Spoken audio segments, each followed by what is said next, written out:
और भाइयों और बहनों, मेरे चैनल गॉस्पेल वेल्स में आपका बहुत बहुत स्वागत है।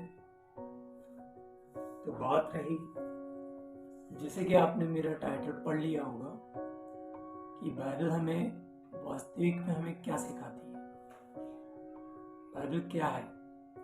तो फर्स्ट पॉइंट, बाइबल क्या है। बाइबल परमेश्वर का लिखित दस्तावेज है और जैसे कि कोई काल्पनिक कहानी नहीं है। तो बाइबल परमेश्वर ने कैसे लिखा तो जान लेते हैं। सबसे पहले बाइबल की बेसिक जानकारी। तो हमारा दूसरा पॉइंट है बेसिक जानकारी बाइबल की। जान लीजिए जो हमारे लिए जरूरी है, फिर बाकी की जानकारी आपको अच्छे से समझ आएगी। बाइबल 66 किताबों में बटी हुई है, यानी 66 किताबों का समूह उसके बाद तैयार होती है बाइबल। यानी टोटल 66 किताबें हैं उसमें, उसके बाद हमारी पूरी बाइबल बनती है, यानी कि 66 किताबों के समूह से। बाइबल में दो नियम है, एक पुराना नियम जिसे हम इंग्लिश में ओल्ड टेस्टामेंट कहते हैं, और दूसरा है नया नियम जिसे हम न्यू टेस्टामेंट के नाम से जानते हैं।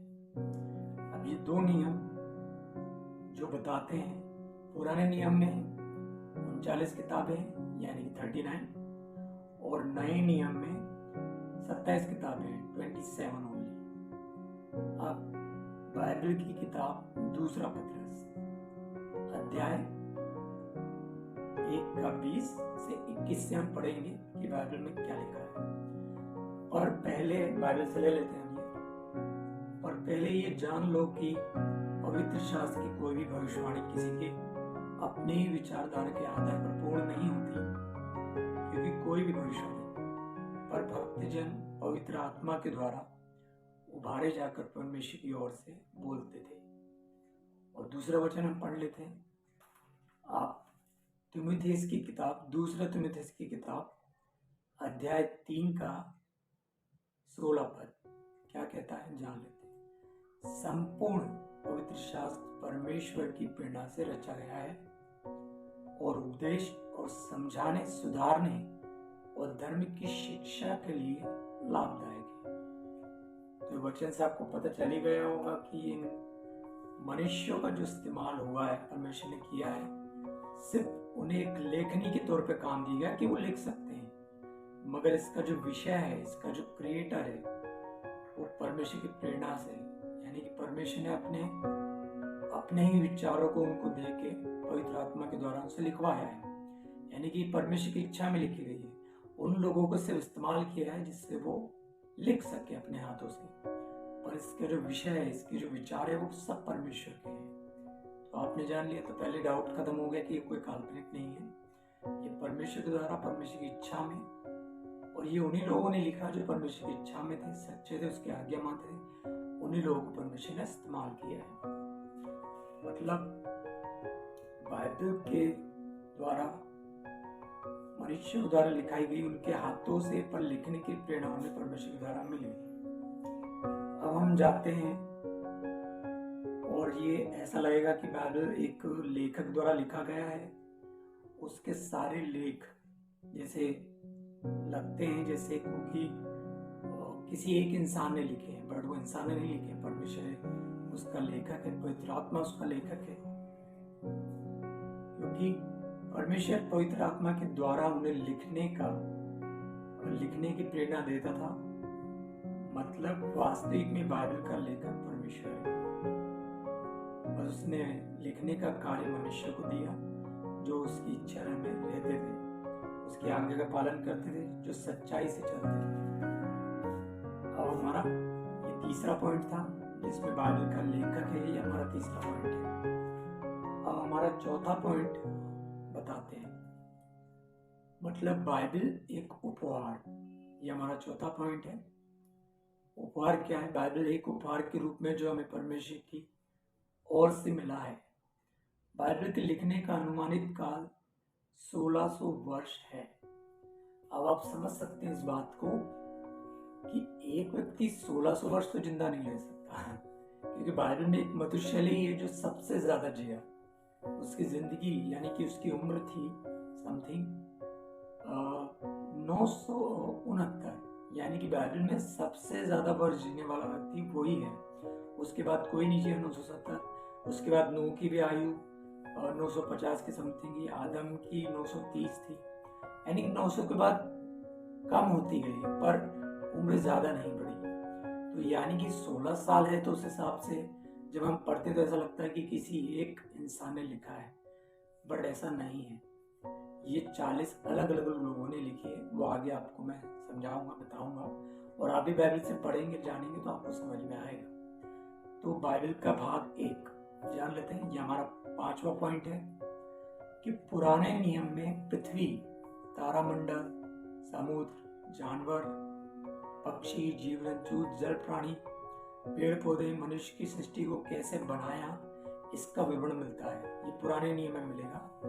मनुष्य पाप के कारण कैसे अपने जीवन में शाप को लाया और परमेश्वर से दूर हुआ, फिर आदम की वंशावली के बीच में संपर्क बनाया, और जो लोग सच्चाई से चलते थे, जो उसके बीच में उसकी आज्ञा का पालन करते थे, तो क्या हुआ,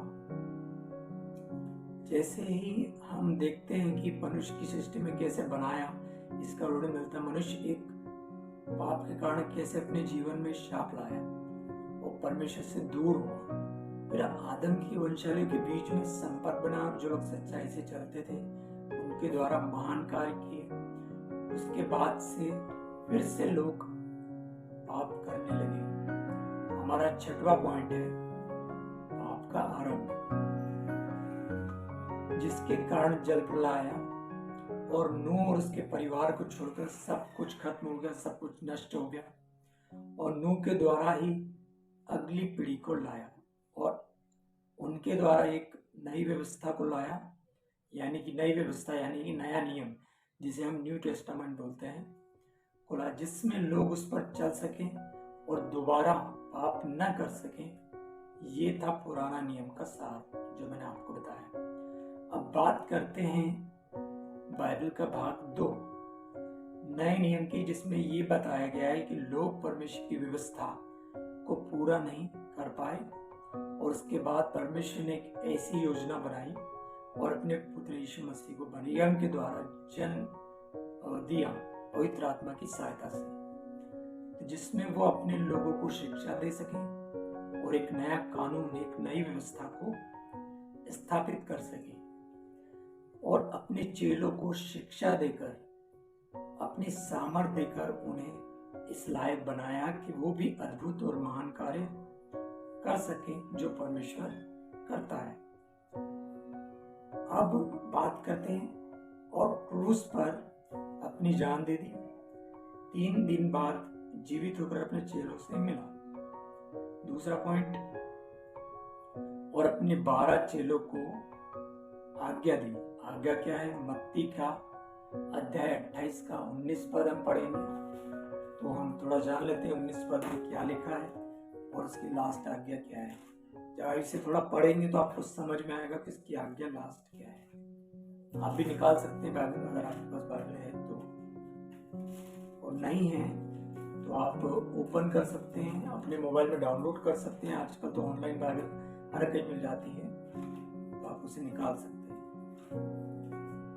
मरकुस मत्ती का अध्याय 28 निकालिए और उसका 19वां पद पढ़िए। यहाँ लिखा है, इसलिए तुम जाओ और सब जातियों के लोगों को चेला बनाओ और उन्हें पिता और पुत्र और पवित्र आत्मा के नाम से बपतिस्मा दो, और उन्हें सब बातें जो मैंने तुम्हें आज्ञा दी है मानना सिखाओ, और देखो जगत के अंत तक सदा मैं तुम्हारे संग हूं। तो आपने पढ़ लिया, ये हमारा जो दूसरा पॉइंट था वो मैंने बता दिया।